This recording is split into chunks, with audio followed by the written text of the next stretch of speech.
할렐루야. 네, 존경하는 박희관 목사님, 또 이렇게 한양교회에서 뵙게 돼서 너무 기쁘고 감사하고 감격스럽습니다.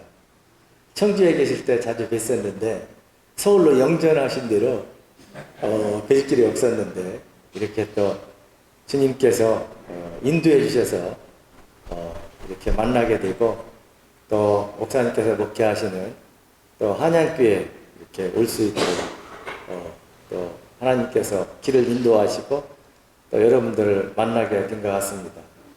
코로나 시기에 제가 한국을 이렇게 오게 된 것은 7월 13일부터 16일까지 한동대학교에서 KWMF 한인 세계 선교사 대회가 있습니다.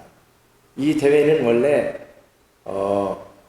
올림픽이 열리던 해 미국에서 주로 선교대회를 했었는데 이번에는 한국에서 하자. 그래서 작년에 한동대학에서 이 대회를 하려고 했던 것이 코로나가 너무 심각하기 때문에 연기가 되어져서 올해 하게 된 것입니다. 사실은 또 뭐 이걸 연기할 수도 있었는데 회장된 입장에서는 한동대학에서도 그냥 어려운 중에도 했으면 좋겠다. 또 그렇게 임원들도 의견이 모아져서 이렇게 하게 됐습니다. 저는 또 이 대회에 참석하지 않을 수 없는 그런 상황이기 때문에 이렇게 15일 격리가 끝나고 이렇게 예배를 여러분과 함께 드리게 되어져서 너무나도 기쁘고 감사합니다. 성경을 보면 정말 이해할 수 없는 일들이 굉장히 많이 일어납니다.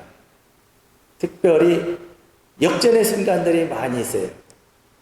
정말 고난을 당하고 어려운 일이 많은데 또 시간이 이렇게 지나면 하나님께서 이거를 또 극적으로 회복시켜주는 그런 일들이 성경에는 많이 기록이 되어 있다고 하는 거죠. 특별히 사도행전 8장에도 보면 처음에 시작하면서부터는 스데반의 죽음이 있고 또 고난에 계속 연속이다가 8절에 보면 또 기가 막힌 말씀이 나오죠. 그 성에 큰 기쁨이 있더라. 이게 인생이 그런 것 같습니다. 저는 이제 태국에서 태국 감리교신학교를 이렇게 설립을 하고 학생들하고 함께 신앙생활도 하고 그들을 또 지도하고 또 주로 이제 구약을 가르치고 있습니다. 신약도 물론 가르치지만 그러면서 생각하는 것들이 있어요. 왜 성경이 예수 믿고 구원받습니다. 예수 믿으면 구원받습니다. 이러면 되는데 특별히 신약 성경에는 27권이나 될까 성경책이 너무 많다. 여러분들은 그런 생각 안 해보셨죠? 저는 선전장에 있으면 그런 생각을 할 때가 있었습니다. 5권이면 족할 텐데 복음서 4권하고 그 다음에 사도행전 5권이면 족할 텐데 왜 27권이라는 책이 있을까? 내용도 보면 구원에 관한 이야기도 있고 중복되는 이야기도 참 많은데 그러던 중에 깨달은 것이 있습니다. 신앙생활은 여러분 예수 믿으면 복받고 천국 갑니다.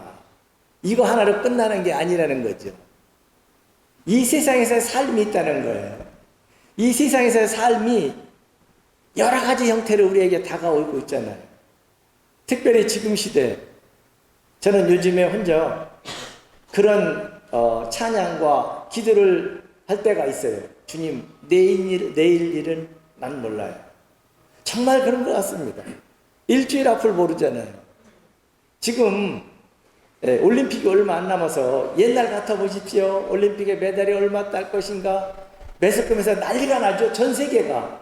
그런데 올림픽 얘기는 전혀 안 하고 맨 코로나 얘기만 합니다. 그러니까 내일 일이 알 수가 없다는 거죠.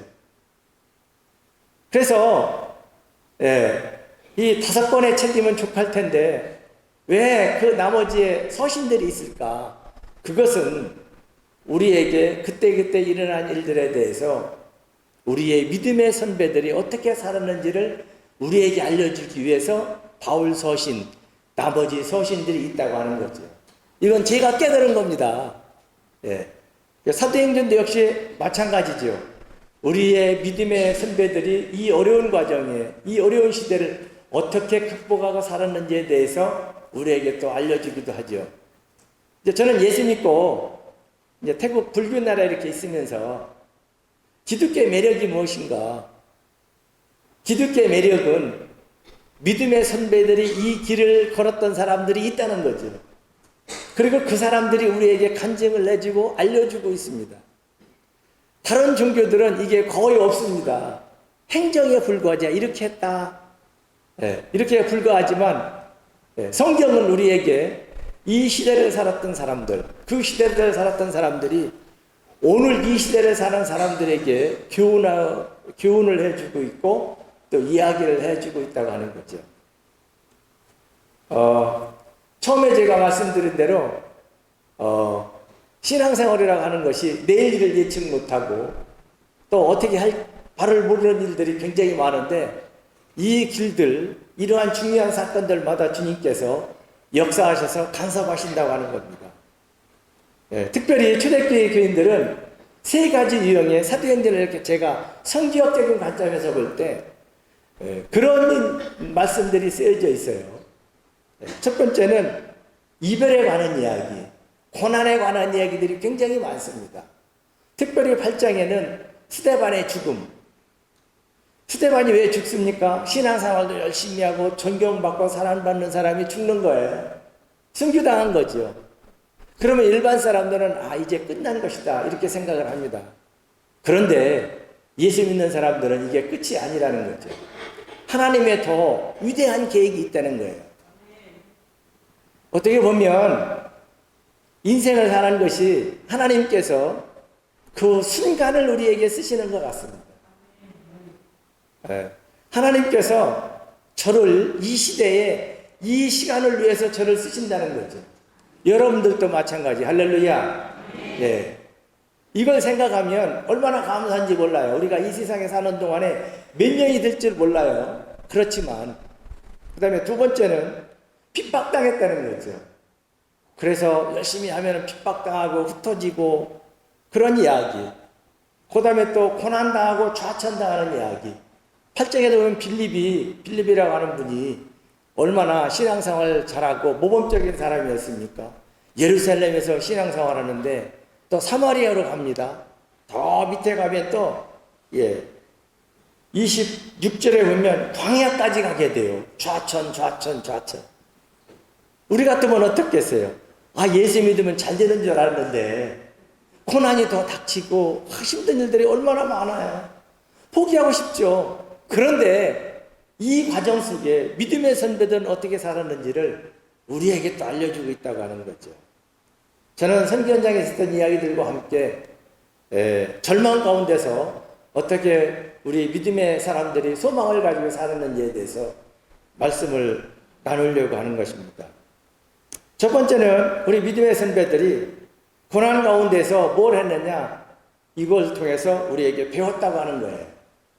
삶에서 여러 가지 일어난 일들이 뭐냐? 사도행전 14장 22절에 그렇게 나와 있습니다. 하나님 나라에 들어가려면 많은 고난을 겪어야 됩니다. 신앙생활은 뭐냐? 고난 가운데 이걸 이겨야 된다는 거예요. 그렇지 않으면 하나님 나라까지 가기가 힘들다는 겁니다. 제가 30년 사회 가면서 얼마나 많은 고난을 겪었겠어요. 특별히 태국이라는 나라는 편안한 걸 좋아합니다. 어려움 당하는 걸 또 이렇게 싫어하고 그러기 때문에 제자로 교회로 여러 가지 봉사를 잘 하다가 고난이 닥치면 그냥 옛날에 그래도 좋았지 하고 이게 돌아가는 경향. 그러면 그분을 위해서 양육하고 또 훈련시키고 이런 얼마나 많은 과정들이 있어요. 이게 또 뭡니까? 물거품이 되는 거죠. 제자 양육. 선교사들이 해야 될 중요한 사역 중에 하나가 그거잖아요. 좋은 사람들을 선별하는 거. 그리고 그들에게 하나님의 말씀을 가르치고 함께하는 거. 체험하게 하는 거. 포기하는 사람들이 많이 있는 걸 볼 때 너무 가슴이 아프죠. 그럴 때마다 좌절할 때가 있죠. 이걸 계속 해야 되는 것인가. 그럼에도 불구하고 뭡니까? 성도의 중요한 원인 중에 중요하게 여기는 것 중에 하나가 성도의 교제죠. 히브리서 10장 25절에 나와 있는 것처럼 서로가 서로를 격려하고 모이게 하고 형제가 있고 나를 위해서 기도하는 사람이 있고 이게 얼마나 소중한지 모릅니다. 할렐루야. 예, 선교 현장에서 정말 한 교회가 잘 성장하고 있는 걸 하면 얼마나 기쁘겠어요. 그러나 그렇지 않은 경우도 있죠. 그때 그걸 포기합니까? 끝까지 기도하고 참아주고 하는 거죠. 저는 이제 보통 전에는 코로나가 오기 전에는 한 달에 한 번은 지방교회를 순회했습니다. 그렇게 못할 때는 저도 이제 태국인 교회를 개척해서 28년째 목회를 하고 있습니다. 태국말로 설교하고 있고요. 그래서 제가 설교하는 내용이 페이스북에 매주 이렇게 나가게 됩니다. 그래서 어떤 분이 덴마크에서 전화가 왔어요. 태국 분이 은혜를 거기 가서 이제 예수를 믿고 자기 친척이 예수를 믿어야 될 터인데 이제 제 방송을 보고 전화번호를 적어주는 거예요. 그분을 찾아가서 전도를 했으면 좋겠다. 그런 경우도 있었고요. 또 목회를 하면서 선교사가 무슨 한 교회에 이렇게 집중하냐 그런 얘기도 있을 수도 있지만 태국이라는 나라가 워낙 목사님들이 귀한 나라이기 때문에 하는 사람들이 많지 않아서 뭐 교인들이 많지 않은데요. 근데 지금에 와서는 그래도 많이 됐습니다. 그런 중에 이제 저도 똑같이 태국 성도들에게 이렇게 이야기를 나눴잖아요. 그래서 늘 용기를 주는 거예요. 어려움 당한다 해서 좌절하지 말고. 또 지금 이제 코로나 시대에서 다 안 된다고 하지 않습니까? 어렵다고 그래도. 맞습니다. 그러나 하나님께서는 또 뭡니까? 피할 길을 주신다는 거죠. 제가 좋아하는 저희가 있어요. 짐승을 아니고 그걸 뭐라고 그래야 되나요?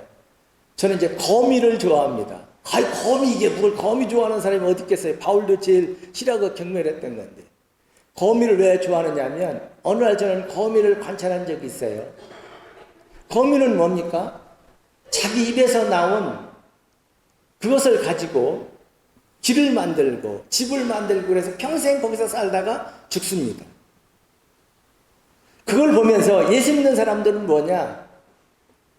하나님을 믿는 믿음으로 자기 입으로 선포하는 거예요. 말씀을 선포하고 하나님을 선포하고 이걸로 집을 짓는 겁니다. 그리고 그곳에 평생을 사는 거예요. 우리 인생도 똑같습니다. 예수 믿는 건 뭐냐? 이번에 그 맥주 감사주 이런데 하나님 감사합니다. 보잘것없는 저를 살려주셔서 감사합니다. 감사하고 어떻게 하면 이게 일이 될까? 하나님의 말씀을 보고 암송하고 읽고 해야 되죠. 왜냐하면 그래야 하나님의 말씀이 그 길이니까. 주님이 그랬잖아요. 나는 길이요 진리요 생명이라고 그랬잖아요. 이 길을 놔야죠. 어떤 길을? 되는 길을 놔야죠. 사도행전 4장 빌립보서 4장 13절이 뭡니까? 내게 능력 주신 자에서 내가 모든 것을 할 수 있느니라. 아멘. 하나님 말씀 이런 길을 계속 넣는 거예요. 이 길을 넣는 이 평생 놨던 이 길을 우리가 평생 살면서 하나님 앞에 가는 겁니다. 제 말 이해하셨죠? 쉬우면서도 뭐 어렵진 않을 겁니다. 그러니까 우리가 이제 말로 긍정적으로 아이고 목사님 너무 감사해요. 아이고 장로님 감사해요. 이게 얼마나 소중한지 몰라요. 저 사람은 저래서 싫고 저 사람은 저래서 싫고 불평 불만하면요 평생 그렇게 살다가 기쁨도 없이 소득도 없이 그냥 억울하게 그렇게 주님 앞에 가는 겁니다. 주님 앞에 가는지 모르겠지만 어쨌든 가는 거예요. 근데 기쁨 가운데 살게 되면 이게 평생 가는 겁니다. 제가 결정적으로 여러분들에게 만나게 된 거는 이 목사님께서 이제 전화를 주신 거죠.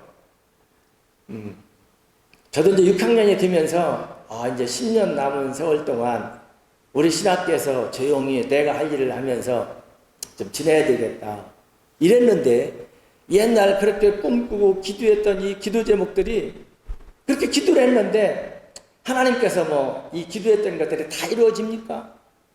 그리고 제 시대만 이게 보면 제 시대에만 이루어지라는 법도 없잖아요. 그래서 그러고 있었는데 옛날 제가 기도하면서 선포했고 또 저의 얘기를 들었던 그 분 중에 한 분이 오성기사 옛날에 대학교 세우고 싶다고 했는데 땅을 사는데 한 2억 정도면 든다고 했던 것 같은데 그건 어떻게 진행되는 겁니까? 그러는 거예요. 그래서 저 사실 이제 이런 얘기는 했지만 뭐 서울도 땅값이 많이 올랐지만 방콕도 많이 오르고 있거든요.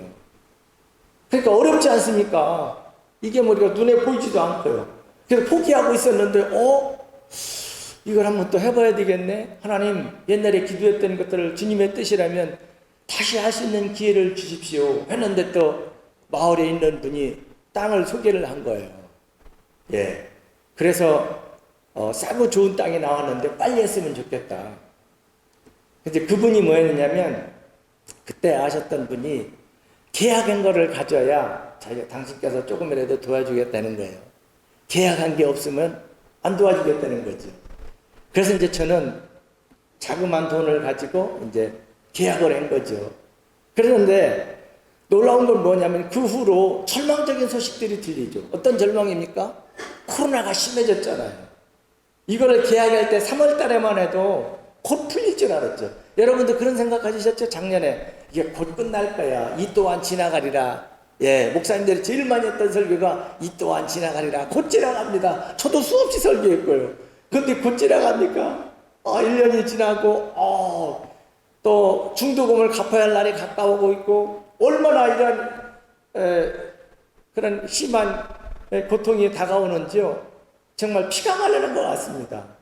하나님, 한국 가서 모금할 수 있는 상황인데 이를 어떻게 하죠? 지금 길을 인도해 주십시오. 주님께서 길을 인도하셨을까요? 안 하셨을까요? 했습니다. 예, 절망 가운데 그래, 네가 무리한 거지. 너는 이제 이걸로 끝난 거야. 하면은 뭐 지금 제가 여기 있지도 않겠죠. 예. 근데 하나님께서 인도하시는 거예요. 신학교에 더 넓히기 위해서 조금 사다 놨던 땅들이 조금 팔리기도 하고 그 다음에 기도하면서 제가 이사님들에게 전화를 했죠. 우리 신학교 건물을 팔았으면 좋겠는데 이게 팔릴까요? 해봐야죠. 하나님이 하시면은. 예. 그래서 이제 제가 그분들에게 얘기를 했죠. 사람들에게 이걸 매각을 합니다. 그러는데 또 작자가 또 안 나타나는 거예요. 어려운 시기에 누가 있습니까? 예. 그런데 또 한 분이 와 보더니 그걸 듣더니 검토를 다 한 다음에 산다는 거예요. 그걸 사가지고 그 매각을 하는 등에도 제된 법인에 속해 있기 때문에 법인 땅이기 때문에 너무 힘들어요.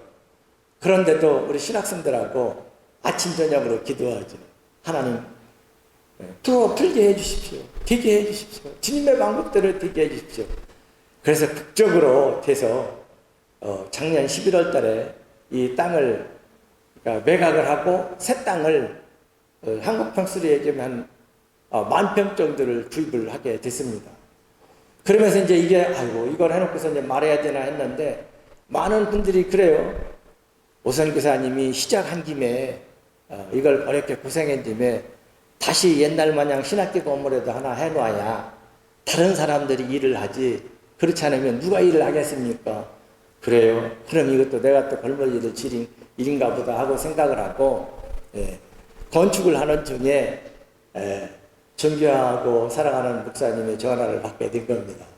그래서 하나님께서 인도하셔서 지금 이제 기초공사를 하고 건물을 지면서 많은 생각을 가죠. 인생이 뭔가? 인생은 건물을 세우는 것이다. 이 건물을 지금 이 한양교회가 그냥 이런 평지 건물에다 그냥 올린 게 아니거든요. 제일 중요한 게 뭡니까? 기초공사하는 거죠. 기초공사하는데 돈도 많이 들어가고 시간도 많이 들어가고 그런 거예요. 그래야 이 아름다운 건물이 되듯이 인생도 마찬가지입니다. 기초작업, 믿음으로, 기도로, 고난으로 기초작업을 잘 다져놔야 여기에 하나씩 건물들이 올라가는 것 마냥 우리 인생도 그렇다는 거죠. 할렐루야. 우리 초대교회 성도들이 그렇게 해왔습니다. 그래서 지금 이제 그 1층 기초 기둥 공사를 오기 바로 전날까지 하다가 왔습니다. 제가 기도했던 게 뭐냐면, 주위에 있는 크리스찬들도 그런 얘기를 합니다. 불교국가에 기독교 대학이 있었으면 좋겠다. 그런 소망도 있고 기도하고 있었는데, 하나님 이걸 기회로 해서 나중에 대학인가를 받게 해주십시오. 그런데 태국은 신학교 하나로는 인가가 안 나거든요. 그래서 다른 과들이 필요한데, 또 감사하게도 요즘 또 한국말 배우려는 사람들이 또 많아요. 그래서 한국말, 그 다음에 또 생활이 좋아지면서 사람들이 관심을 갖고 있는 것 중에 하나가 음악에 관심을 갖기 시작을 합니다. 한국에는 흔히 볼 수 있는 피아노, 그죠? 그래도 흔히 보죠? 예. 그런데 태국은 피아노가 많지 않습니다. 지금은 모르겠어요. 아마 지금도 그래요. 지방에 있는 학교들을 가보면 피아노 없는 학교가 많습니다. 그러면 하나 갖다 놓으면 되는데 그게 쉽지 않습니다.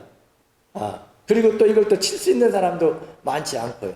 그런데 또 좋아해요. 제가 우리 신학교를 하면서 학생들이 이걸 가르치고 있거든요. 감사하게도 저는 피아노 다룰 줄을 몰라요. 그때 감사한 건 뭡니까? 모르니까 잘하는 분들을 모시고 해서 피아노를 우리 신학생들 중에는 한 번도 본 적이 없는데 우리 신학교에서 저 피아노를 보고 건반이라고 그러더라고요. 이걸 이제 하면서 기본적인 과정을 4년 동안 하고 졸업한다는 거죠. 할렐루야. 얼마나 감사합니까? 예. 그래서 한양교에서 태국에 이제 우리 신학교에 또 중요한 것 건물의 중에 하나가 예배실이잖아요. 책들실. 그걸 이제 이렇게 지어주시면 이렇게 결정하신 너무 감사드리고요. 그게 이제 강당으로 쓰여지고요. 학생들 하는데 강당, 그리고 대학교가 되면 또 역시 입학식 졸업식 하는 강단으로 쓰여지고, 주일날은 그 근처에 교회가 없습니다. 그래서 저희가 주일날 이제 예배당으로 쓰려고 하고 있고요.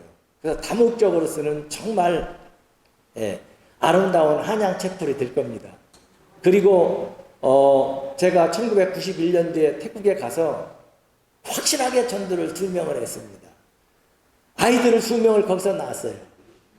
93년도에 딸아이를 낳았고요. 97년도에 아들아이를 낳았습니다. 그 아들은 거기서 이제 둘애가 다 학교를 다녔죠. 태국에서 학교를 다녔죠. 특별히 이제 아들에게는 아빠의 대를 이어서 네가 선교사나 목사가 됐으면 좋겠다.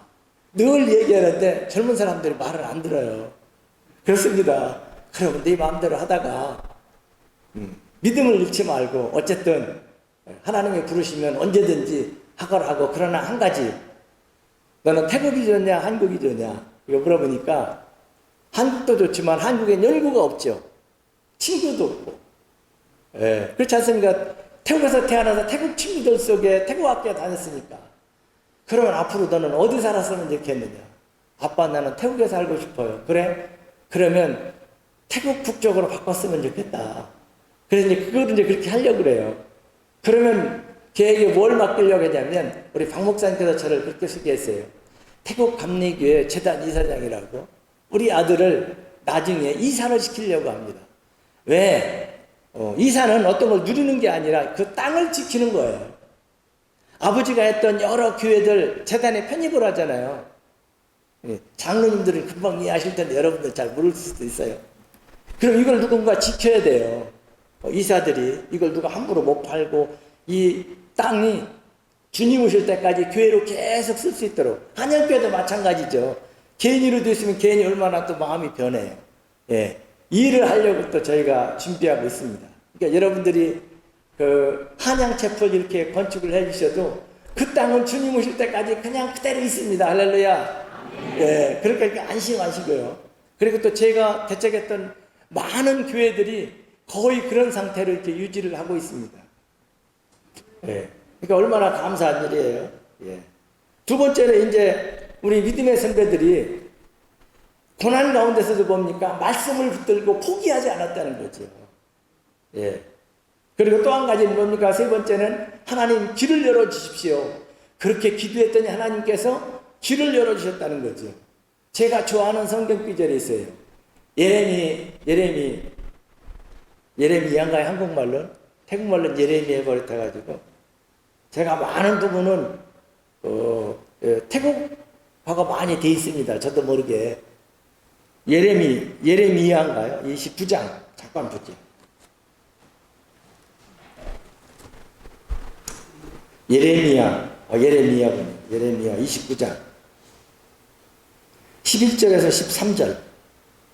제가 읽겠습니다. 예레미야 29장 11절에서 13절. 여호와의 말씀이니라. 너희를 향한 나의 생각을 내가 아나니 평안이여 재앙이 아니니라. 너희에게 미래와 희망을 주는 것이니라. 너희가 내게 부르짖으며 내게 와서 기도하면 내가 너희들의 기도를 들을 것이요 너희가 온 마음으로 나를 구하면 나를 찾을 것이요 나를 만나리라. 할렐루야. 얼마나 귀한 말씀입니까?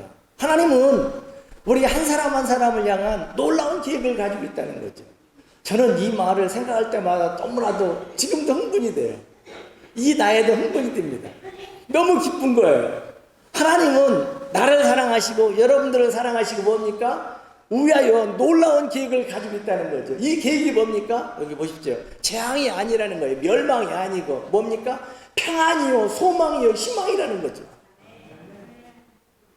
저는 이제 6학년 넘어가면서 어떤 생각을 하냐면 하나님 내가 어떻게 하면 많은 사람들에게 특별히 크리스찬들에게 유익을 줄까요?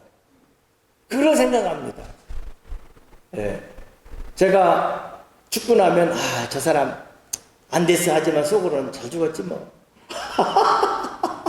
이럴 수도 있던 거 아니에요. 그렇죠. 아이고 저분이 그래도 참 많은 일들을 도와줬는데 이런 얘기가 좀 나왔으면 좋겠어요. 그래서 제가 이제 태국에서 맡고 있는 중요한 사역 중에 하나가 태국에 큰 교단이 두 개가 있습니다. 장로교협의회하고 복음주의협의회 두 교단이 있는데 제가 속해 있는 복음주의협의회는 교회가 2,500개입니다. 그리고 회장단이 4년마다 바뀌어요. 투표를 합니다. 15명을 뽑아가지고 그 사람들에게 이 2,500개를 관리하는 그 권한하고 그 다음에 종무성하고 관계해서 선교사 비자 받는 이런 문제까지도 하게 합니다. 어느 날 3년 전이죠. 태국 사람들이 저를 찾아왔어요. 한국 선교사님들이 태국에 한 500가정이 됩니다. 많죠? 그런데 그 가운데 400가정 정도가 이 복음지원학교단에 속해서 사역을 합니다. 거기에 당신이 회장단에서 사역을 했으면 좋겠다. 그래서 아이고 거기에 어떻게 들어가냐. 그리고 또 선거가 치열할 텐데 걱정하지 말고 하나님의 뜻이면 태국 사람들이 당신을 선택할 것이다. 그래서 거기 입후보를 했어요. 그래서 거기 회장 되고 싶은 사람, 임원 되고 싶은 사람이 거의 30명 정도가 아무나 하는 게 아니라 교단장들이 하는 겁니다. 저는 태국 감리교회 이제 교단장이니까 입후보를 했죠. 15명을 이렇게 뽑는데 제가 그 안에 뽑혔을까요? 뽑히지 않았을까요? 뽑혔습니다. 13등으로. 13등으로 뽑혔어요. 그러니까 그 안에서 앞순으로 뽑혔다면 그만할 수도 있는데 그게 아니라 아슬아슬하게 뽑혔기 때문에 태국 사람들이 저를 뽑아준 거죠. 그래서 태국 사람들과 함께 15명이 이 태국교를 섬기는 일을 하고 있습니다.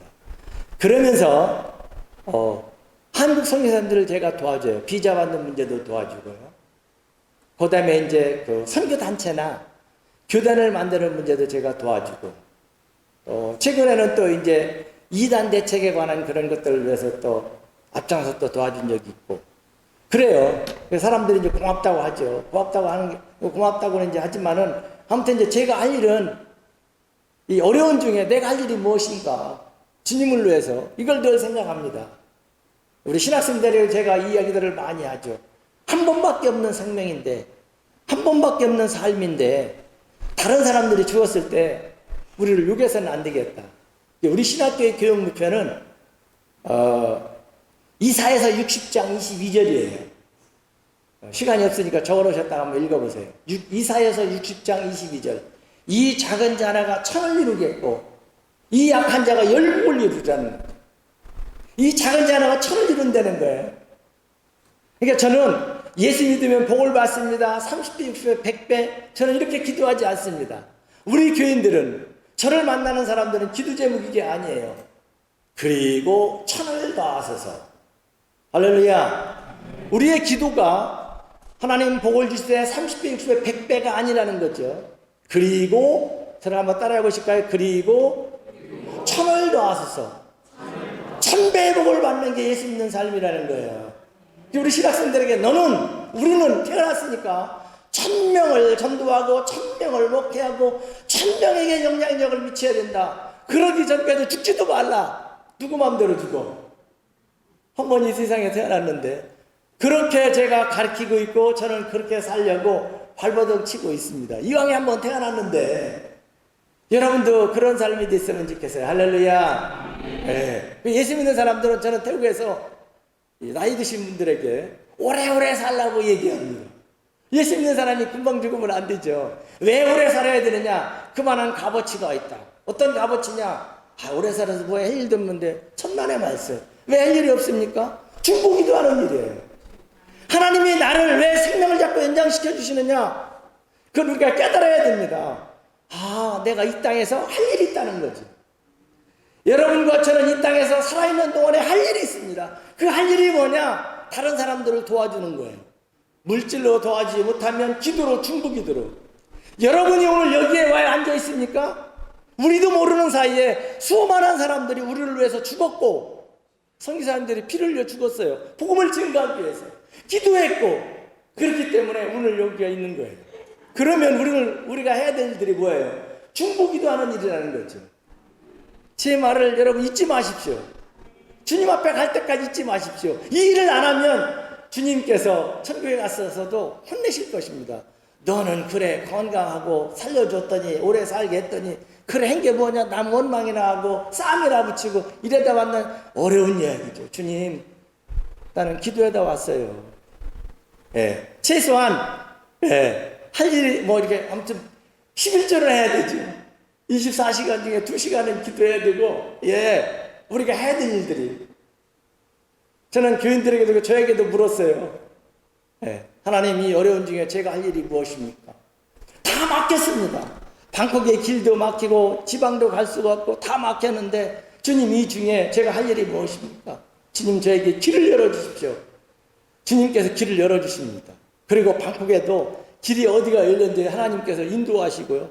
그래서 거기에 가가지고 개척교회 가가지고 교회 짓는 일들을 냈어요. 작년 한 해 동안에. 놀랍죠? 하나님은 제 길만 열어주셨을까요? 아닙니다. 안 되는 중에 되게 하신다는 거죠. 이게 예수 믿는 사람들이 가져야 될 생각이고 또 주님이 주신 은혜라고 하는 거예요. 또 뭡니까? 이게 왜 우리가 더 살아야 되는지 마치겠습니다. 예배하기 위해서, 하나님을 예배하기 위해서, 또 사람들을 격려하기 위해서. 또 한 가지는 영적 전쟁자로, 영적 전투를 하는 사람으로, 영적 전투. 이것도 코로나도 영적 전투인 것 같습니다. 영적 전투. 여러분 기도하는 일이 굉장히 힘들어요. 쉬운 일이 아닙니다. 하루 이틀에 끝나는 일도 아니에요. 많은 분들이 저에게 물어요. 선교사역 중에 제일 힘든 게 뭐예요? 기도하고 영적 싸움하는 거죠. 날마다 나를 죽이는 거죠. 갈라디아 2장 20절처럼 하나님 오늘도 내가 죽었습니다. 그리고 내 안에 예수님이 살아서 역사해 주십시오. 오늘도 영향력을 사람들에게 주게 해주시고 나 때문에 실망하지 않게 해주시고 내 입에서 나오는 말로 인하여서 사람들이 위로를 받고 힘을 받게 해주십시오. 이거죠. 저는 이렇게 대답할 때가 많이 있습니다. 어려운 중에 절망 가운데 소망을 가지고 하나님이 길이시다, 예수님이 길이시다, 이런 믿음 가지시고 승리하시는 여러분들이 되어주시기를 주의 이름으로 축원합니다. 존귀하신 아버지 고맙습니다. 죄와 화물로 죽었던 저희들을 다시 살려주시고 절망 가운데서 소망으로 인도하시는 줄로 믿습니다. 우리가 주님을 믿는 믿음으로 날마다 믿음의 군기를 감당케 하옵소서. 주님께서 뜨시께서 이곳에 아름다운 한양교회를 세워주시고 주님께서 그동안 귀하게 쓰시고 또 수많은 일들을 해오셨던 박근원 목사님을 귀한 재단에 보내주셔서 이제까지 주의를 감당케 하시니 감사합니다. 종에게 더 평간함을 주셔서 귀한 장로님들 잘 섬기고 또 교인들을 잘 섬기며 하나님 나라 확장을 위하여 더 많은 일들을 감당하실 수 있도록 힘과 용기를 베풀어 주옵소서. 감사합니다. 예수님의 이름으로 기도하옵나이다. 아멘.